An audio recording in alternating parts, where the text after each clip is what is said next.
layunin po namin, ihayag namin ang aming damdamin para po sa pagkakaisa at magkaroon tayo ng kapayapaan sa ating inang bayan. Samahan niyo po kami para po sa layunin ito. Alam kong hindi madali, hindi rin mahirap kung lahat tayo ay tulong-tulong para gawin natin ito na mayroong hangarin at magkaroon ng magandang resulta sa ating ginagawa para sa ating inang bayan. Kaya samahan niyo po kami, narito po sa pangunguna po ni Tatay Rani ang ating konsi na patuloy na sumusuporta para po sa kapakanan ng ating inang bayan. Kaya po kami nagpupugay at nagpapasalamat sa kanya pong ganap na halimbawa kung paano po mamuno para po sa kapakanan ng ating mga kababayan. Kaya po narito tayo ngayon para mapakinggan po natin ang kanyang damdamin sa kalagayan po ng ating bansa at kung paano po tayo magkaisa sa layunin na makatulong tayo para po sa kataunlad ng ating tinagbayan. Mga kasama, kayo ba'y handa na makinig? Yes! Handa na ba kayo makinig? Yes! Hey, bago Duterte? Yes, tinulungan mo ako ni Tatay Digong at sa akin pong kapitan no, si Tatay Rani Lububiga. Tay, kung nakikita, nalilinig mo ako ngayon. Ako yung tinulungan mo. Gusto ko kasi lahat mo, Pilipinas, Luzon, Visayas, Mindanao. Isa lang ako ordinaryong tao na nakatira ng barangay Batasan. Ang anak ko, si Rindel, nagkasakit ng brain tumor. Wala talaga akong kapira na pera, hindi ko alam kung saan ako pupunta. Sa madaling salita, nakapasok kami. Ang anak ko kasi galing sa Cebu. Ngayon, pinapunta ko yung anak ko dito sa Maynila kasi gusto niya ma-opera. Ngayon, pinasok ko siya sa Ritztel. Kahit wala akong pera, siyempre, lalabak na rin ako sa sarili ko para yung anak ko gumaling. Hindi ko alam kung saan ako ng pera na 274,000 na bayaran ko sa Ritztel. Ngayon, sabi ko, Bisaya naman ko niya. Naman, dugo nga, Duterte. So, nagpakilala ako. Nung nagpakilala ako, nabayaran yung 274,000 ko sa Ritztel. Ngayon, nagsabi na yung anak ko kasi kailangan niya talaga na maoperahan. 2 times siyang inopera sa Avenue. Ayan, pumunta na naman na ako sa presidential complaint. Nagsumulat ako kay tatay. Napabigay ko po kay Sir John. Sir John, alam ko wala ka na sa Malacanang, pinauwi ka na rin. Sa madaling salita, nakapasok ko sa kamay ni Tatay Digong yung sulat ko. Nagpakilala ako. Ngayon, tinawagan ako. Pinuntahan ko ako ng malasakit sa East Avenue 2 beses. Nagkakahalaga po ng 1 million na higit ang bayaran namin sa East Avenue. Ngayon, andyan, puro camera. Kahit 5 tuling hindi ako nakabayad sa East Avenue. Kaya sasabihin niyo, bakit ako fanatic sa Duterte?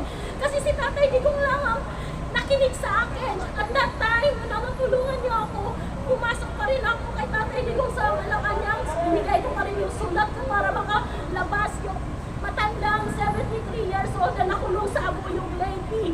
Si Hipolito Gulong, may sakit na siya. Pero sa totoo lang, napakabait ko tatay kasi may sakit nga yung si Hipolito Gulong from Samar, Catalogan, Samar, na nakakulong po sa Abuyog Lady. Hindi ko ako nagdalawang salita. Pinirmahan ko ni Tatay Digong na makalabas ko yung matanda kasi nga may sakit. Tapos, nung makalabas na, ay tama-tama naman, graduating yung anak ko ng civil engineering. Sa madaling salita, yung anak ko nakatapos na dahil doon sa tinulungan ko si Hipolito Gulong, continue na ng pag-aaral.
Amin na, amin na. Ayan.